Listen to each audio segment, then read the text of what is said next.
5 orang ibu-ibu yang bekerja sebagai pemulung terekam CCTV menjarah di rumah warga. Rekaman video CCTV itu menjadi viral di media sosial. Video yang berdurasi sekitar 2 menit itu terlihat kelima ibu-ibu pemulung berjalan sambil membawa karung masuk ke dalam rumah warga. 2 ibu pemulung keluar membawa kursi dan jemuran lipat yang masih dibutuhkan oleh pemilik rumah. Sementara itu, warga menemukan sejumlah barang pemulung yang tersimpan dalam karung berisikan berbagai perabotan rumah yang masih bagus. Kelima ibu-ibu pemulung kemudian diamankan warga, dan tidak lama kemudian petugas kepolisian datang ke lokasi dan membawa kelimanya ke Mapolres Bau-Bau.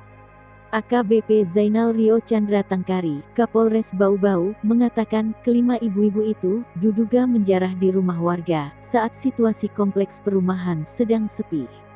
Pemilik rumah tidak melanjutkan kasus itu dan memaafkan tindakan kelima ibu-ibu pemulung sehingga kasusnya dihentikan.